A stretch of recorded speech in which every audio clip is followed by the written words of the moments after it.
आदाब, नमस्कार, अस्सलाम वालेकुम नाज़रीन। पल पल न्यूज के न्यूज रूम से मैं हूं आपके साथ नदीम अकरम। भारतीय पत्रकारिता वर्ल्ड में 142वें स्थान से खिसक करके 150वें स्थान पर आकर के विराजमान हो चुकी है, जहां भारतीय पत्रकारिता की चर्चा जो है वो लगातार चर्चा का केंद्र बना रहता है कि किस तरीके से एक समुदाय को टारगेट करते हुए ये गोदी मीडिया नजर आती है।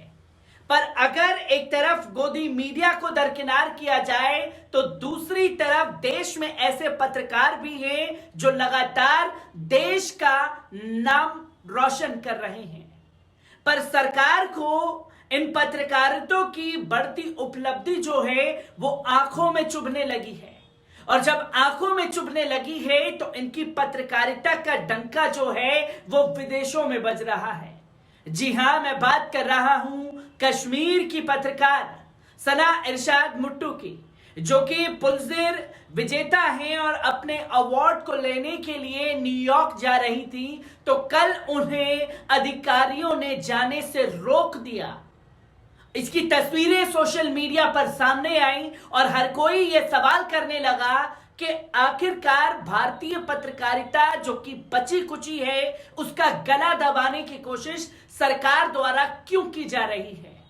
और अब छोटी सी घटना भी इसका जिक्र जो है वो विदेशों में डंके की चोट पर होता है, जहां अमेरिका ने पत्रकार को रोके जाने पर सवाल खड़े कर दिए हैं और साफ तौर पर मोदी सरकार को चेताते हुए कहा है कि भारत सरकार में हो रही एक गतिविधि पर हमारी पैनी नजर बनी हुई है। किस तरीके से तमाम जानकारियां सामने आ रही हैं, पहले इस पूरी रिपोर्ट पर नजर डाल लेते हैं। पत्रकारिता में प्रतिष्ठित पुलित्जर अवार्ड से सम्मानित हो चुकी कश्मीरी फोटो जर्नलिस्ट सना इरशाद मट्टू ने आरोप लगाए हैं कि भारत सरकार ने उन्हें विदेश जाने से फिर रोका है। उनके इस बयान के बाद इस मामले की खूब चर्चा है। मट्टू ने अपने ट्विटर हैंडल से कई ट्वीट किए, जिनमें बताया कि वो अपना पुलित्जर अवार्ड लेने न्यूयॉर्क जा रही थी, लेकिन अधिकारियों ने उन्हें दिल्ली एयरपोर्ट पर रोक लिया। अब इस मामले को लेकर अमेरिकी विदेश मंत्रालय का बयान भी सामने आ गया है। अमेरिकी विदेश मंत्रालय के एक अधिकारी ने कहा है कि अमेरिका पुलित्जर पुरस्कार से सम्मानित कश्मीरी पत्रकार सना इरशाद मट्टू को कथित तौर पर देश की यात्रा करने से रोकने की खबरों से अवगत है। मट्टू ने आरोप लगाया था कि उनके पास वैध वीजा और टिकट होने के बावजूद इमिग्रेशन अधिकारियों ने एयरपोर्ट पर उन्हें रोक लिया।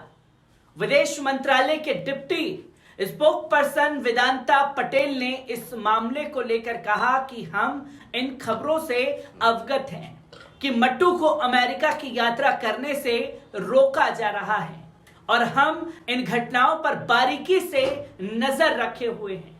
उन्होंने आगे कहा कि हम प्रेस की स्वतंत्रता का समर्थन करने के लिए प्रतिबद्ध हैं, और जैसा कि विदेश मंत्री ने उल्लेख किया है कि प्रेस को स्वतंत्रता के प्रति सम्मान और लोकतांत्रिक मूल्यों के लिए एक साची प्रतिबद्धता अमेरिका भारत संबंधों का आधार है। स्वतंत्र फोटो पत्रकार मट्टू रॉयटर्स की एक टीम का हिस्सा थी, जिसे भारत में कोविड-19 महामारी के कवरेज के लिए फीचर फोटोग्राफी कैटेगरी में पुलित्जर पुरस्कार से सम्मानित किया गया था।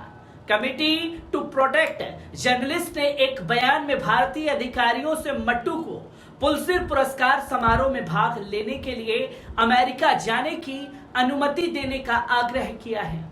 इससे पहले पाकिस्तान के F-16 पैकेज पर भारत की आपत्तियों को नजरअंदाज करते हुए भी अमेरिका कांग्रेस ने लड़ाकू विमान के रखरखाव और रखरखाव सेवाओं के लिए 45 करोड़ डॉलर मूल्य की प्रस्तावित विदेशी सैन्य बिक्री को मंजूरी दे दी।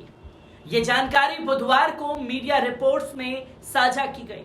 जियो न्यूज की रिपोर्ट के अनुसार कांग्रेस ने प्रस्तावित बिक्री को लेकर के सवाल खड़े किए थे।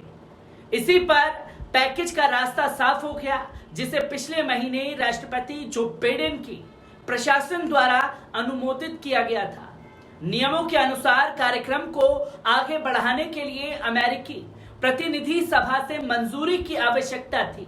जियो न्यूज ने बताया कि भारत की आलोचना के बाद F-16 पैकेज के सौदे ने सुर्खियां बटोरी।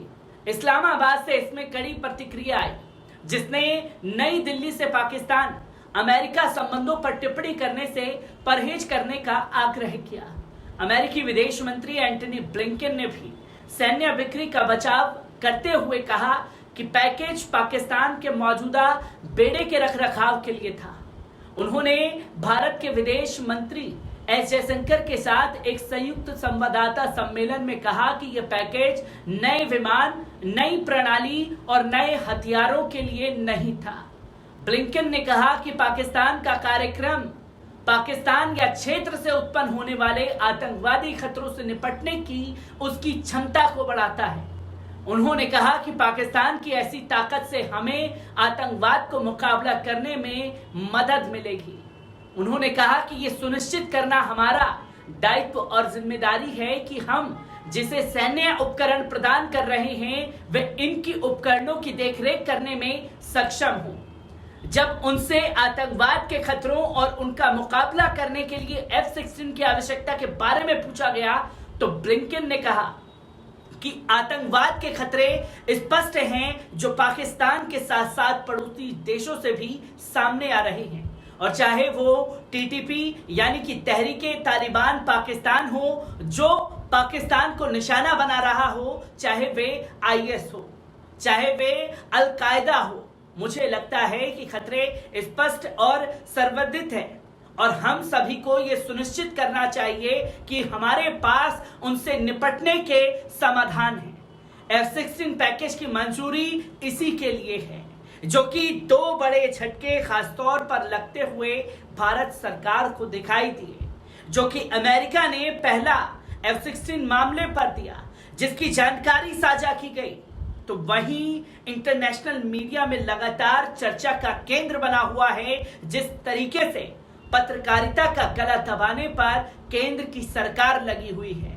क्योंकि सना इरशाद मट्टू वो नाम है जिन्होंने कोविड-19 के दौरान जब लोग घरों में अपने कैद थे तब हर एक सच्चाई को दुनिया से रूबरू कराने का काम सना इरशाद मट्टू द्वारा किया जा रहा था, और सना इरशाद मट्टू को उन्हीं के इस काम के लिए अमेरिका पुलित्जर पुरस्कार से नवाज रहा था, जहां उन्हें न्यूयॉर्क जाना था और न्यूयॉर्क जाने के दौरान ही उन्हें दिल्ली एयरपोर्ट पर रोक लिया गया।